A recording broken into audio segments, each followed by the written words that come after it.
अब हमारे विश्लेषणात्मक प्रश्न आते हैं, उसका भाग अ, जो कि 4 अंक के हमारे प्रश्न हैं, इनकी चर्चा हम करते हैं। इस इन प्रश्नों की संख्या हमारे पास में यहाँ दी जा रही है, आप देख रहे हैं। हमें यहाँ पे 12 प्रश्न दिए गए हैं, इनके उत्तर हम यहाँ देख लेते हैं। पहला हमारा प्रश्न है, प्लास्टर ऑफ पेरिस की जल के साथ अभिक्रिया का समीकरण लिखिए, हमारा पहला प्रश्न है।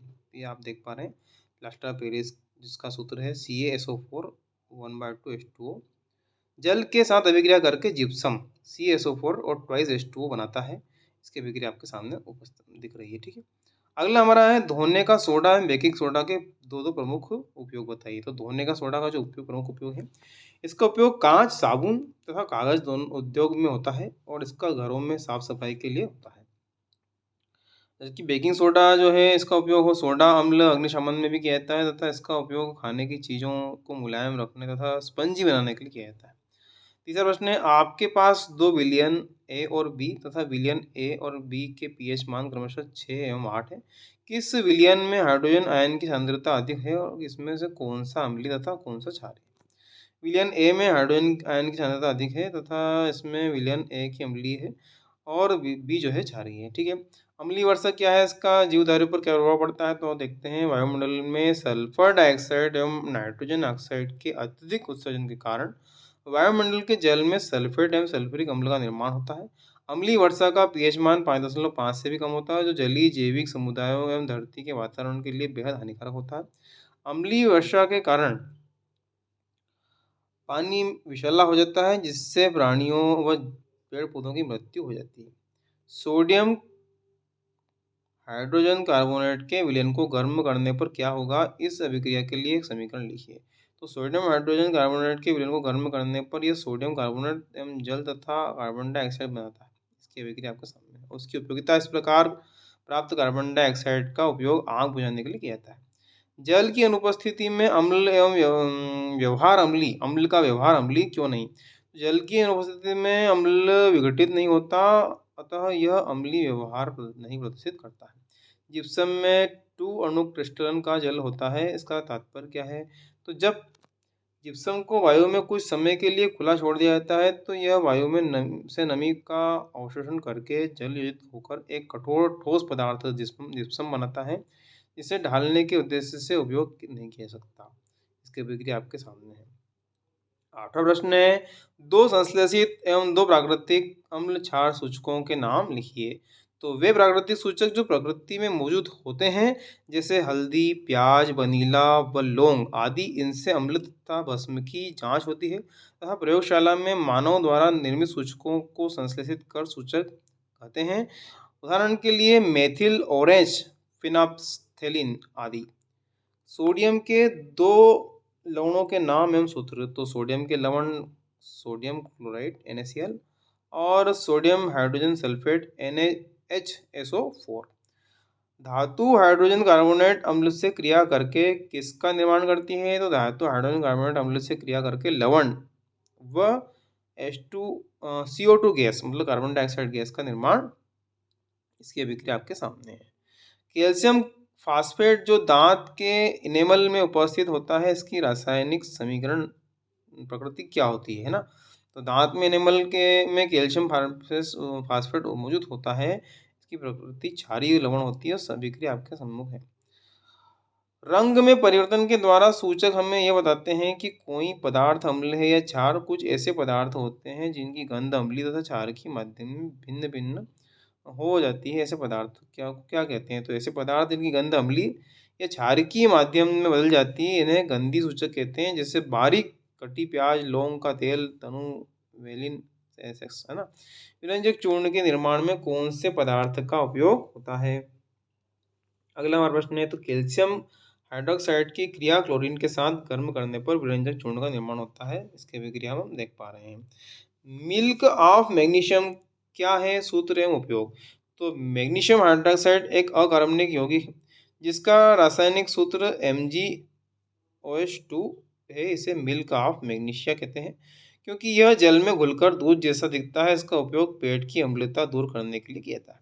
अम्ल का जलीय विलयन विद्युत का चालन क्यों करता है? अम्ल का जलीय विलयन विद्युत का चालन करता है क्योंकि यह जलीय विलयन में आयनीकरण करके हाइड्रोजन आयन H+ उत्पन्न करता है जिससे विद्युत धारा प्रवाहित की जाती है। निम्न अभिक्रिया के लिए पहले शब्द समीकरण के लिए तथा उसके बाद संतुलित समीकरण के लिए, ठीक है। तनु सल्फ्यूरिक अम्ल दानेदार जिंक के साथ अभिक्रिया करता है। तनु हाइड्रोक्लोरिक अम्ल मैग्नीशियम की पट्टी के साथ अभिक्रिया करता है। तनु सल्फ्यूरिक अम्ल एल्यूमिनियम चूर्ण के साथ अभिक्रिया करता है। तनु हाइड्रोक्लोरिक अम्ल लोहे के रेतन के साथ अभिक्रिया करता है।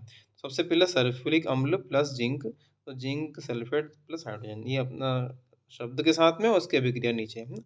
सल्फ्यूरिक अम्ल जिंक सल्फेट हाइड्रोजन, ठीक। अब देखिए हाइड्रोक्लोरिक अम्ल प्लस मैग्नीशियम और मैग्नीशियम क्लोराइड प्लस हाइड्रोजन, इस तरह से इसकी अभिक्रिया। सल्फ्यूरिक अम्ल प्लस एल्यूमिनियम, तो एल्यूमिनियम सल्फेट प्लस हाइड्रोजन मुक्त होती है, इस तरह से इसकी अभिक्रिया जाएगी। हाइड्रोक्लोरिक अम्ल का प्लस लोहा और फेरिक क्लोराइड प्लस हाइड्रोजन, इसकी अभिक्रिया। कोई किसान खेत की मृदा की किस परिस्थिति में बिना बुझा हुआ चूना या कैल्शियम ऑक्साइड, बुझा हुआ चूना कैल्शियम हाइड्रोक्साइड या ये चौक कैल्शियम कार्बोनेट का उपयोग करेगा?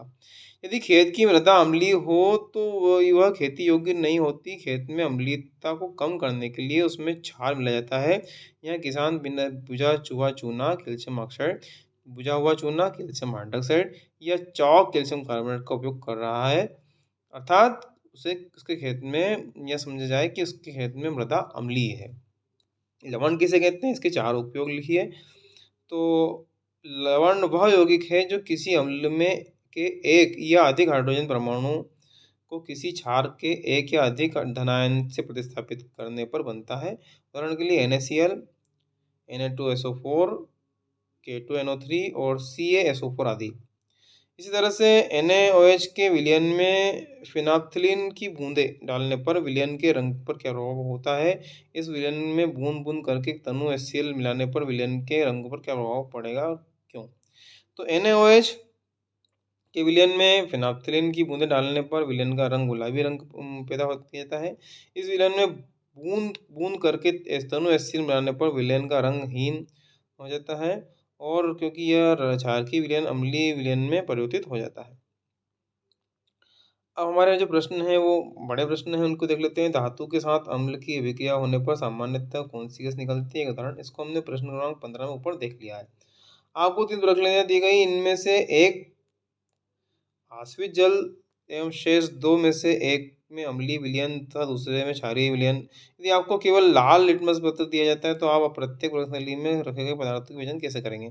अगर लाल लिटमस पेपर का रंग नीले रंग में बदल जाता है तो यह एक क्षार है।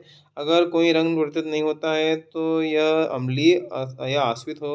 इस प्रकार क्षार विलयन की आसानी से पहचान की जा सकती है।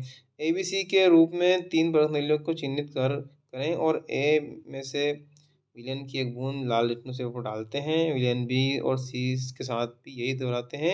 यदि इनमें से कोई भी लाल रंग के नीले रंगों में कोई नीले रंग परिवर्तित कर देता है तो वह क्षार है। इसी प्रकार 3 में से एक की पहचान हो गई। शेष 2 में से प्रत्येक की जो बूंद के साथ मिश्रित होकर आते हैं और फिर मिश्रण की बूंदों को प्रकृति की जांच करते हैं। तो अगर मिश्रण का रंग नहीं बदलता है तो दूसरा विलयन आश्रित जल है। अगर रंग में कोई परिवर्तन होता है तो दूसरा विलयन अम्लीय है, क्योंकि अम्लीय और क्षारीय विलयन एक दूसरे को बेअसर कर देते हैं। इस प्रकार हम तीनों प्रकार के विलयनों के बीच भेद कर सकते हैं। प्लास्टर ऑफ पेरिस किसे कहते हैं? इसको आर्द्रता रोधी बर्तन में रखा जाता है। इसके 2 उपयोग लिखिए। तो प्लास्टर ऑफ पेरिस को आर्द्र रोधी बर्तन में इसलिए रखा जाना चाहिए क्योंकि प्लास्टर ऑफ पेरिस आर्द्रता या जल से विक्रिया करके जिप्सम बना लेता है। इसकी विक्रिया इस प्रकार है। अगला प्रश्न है, निम्नलिखित का कारण बताइए। तो अम्ल का जलीय विलयन विद्युत का चालन करता है, क्यों? जल में घुलने पर अम्ल वियोजित होकर आयन का निर्माण करता है। उदाहरण के लिए HCl + H2O, Cl और H2O, इस तरह से ना। शुष्क HCl गैस लिटमस पेपर के रंग को क्यों नहीं बदलती? तो शुष्क लिटमस पेपर के रंग को नहीं बदलती क्योंकि आयनीकरण के लिए जलीय माध्यम का होना आवश्यक है और शुष्क परिस्थिति में यह H+ उत्पन्न नहीं करेगी तथा एक अम्ल के रूप में भी कार्य नहीं कर पाएगी। क्या होता है, जब कॉपर सल्फेट क्रिस्टल को गर्म करने के पश्चात जल की 2-3 बूंदें मिलती है, रंग में परिवर्तित की व्याख्या कीजिए। तो जब कॉपर सल्फेट क्रिस्टल को गर्म करते हैं तो जिससे कॉपर सल्फेट से जल के क्रिस्टल निकल जाता है तो नीले रंग के से ग्रे रंग में परिवर्तित हो जाता है, इसकी अभिक्रिया हो जाएगी। सोडियम कार्बन क्लोराइड का जलीय विलयन उदासीन होता है, परंतु सोडियम कार्बोनेट का जलीय विलयन क्षारीय होता है, क्यों? NaCl सोडियम क्लोराइड नामक प्रबल अम्ल HCl और प्रबल क्षार NaOH है। यह हाइड्रोलाइसिस से नहीं गुजरता क्योंकि यह जल के साथ लवण NaCl के आयनों के मध्य कोई क्रिया नहीं करता और NaCl के जलीय विलयन में समान मात्रा में H+ आयन और OH- आयन होते हैं, अतः उदासीन हो जाता है। यह क्या हो जाता है? उदासीन। छठा प्रश्न हम कर चुके हैं, 8वें में उसको देखा हमने। 7वां हमारा प्रश्न उदासीनीकरण अभिक्रिया किसे कहते हैं? उदासीन अभिक्रिया का समीकरण लिखिए। जब कोई क्षार अम्ल से अभिक्रिया करता है तो लवण तथा जल बनता है, यह अभिक्रिया उदासीन अभिक्रिया कहलाती है। इसका उदाहरण आपको इस प्रकार से हो जाएगा। pH परिवर्तन के कारण दंत क्षय किस प्रकार होता है? तो pH परिवर्तन के कारण दंत क्षय मुंह से pH का मान 5.5 से कम होने पर दांतों का क्षय प्रारंभ हो जाता है।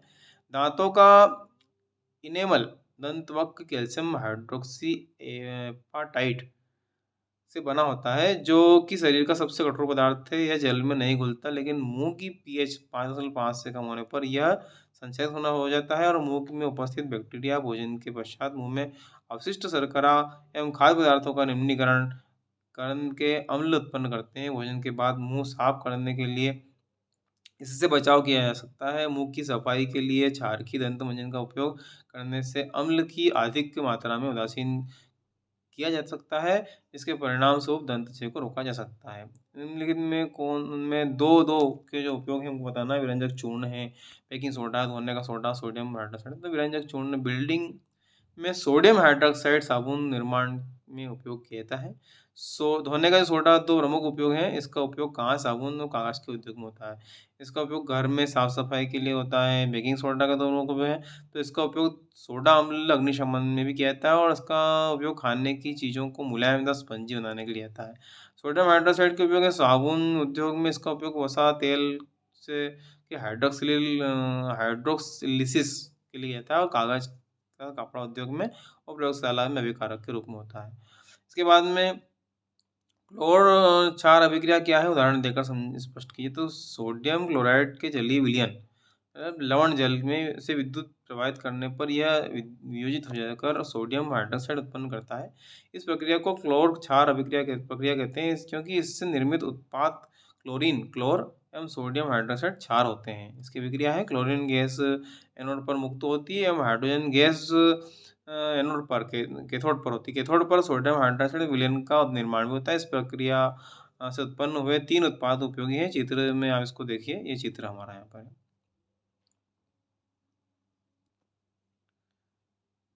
इस तरह से इसका चित्र आप देख पा रहे हैं। अगला प्रश्न है उदासीनीकरण अभिक्रिया को दो उदाहरण से समझो। उसका हम कर चुके हैं 7वें में। pH मान किसी विलयन की अम्लता या क्षारकता का एक माप है। इसे द्रवीभूत हाइड्रोजन आयनों H+ की गतिविधि के साथ सह लघुगणक के रूप में परिभाषित किया जा सकता है। तो pH के उदाहरणों को सबसे पहले 1909 में ये पूरा प्रश्न हमारा है।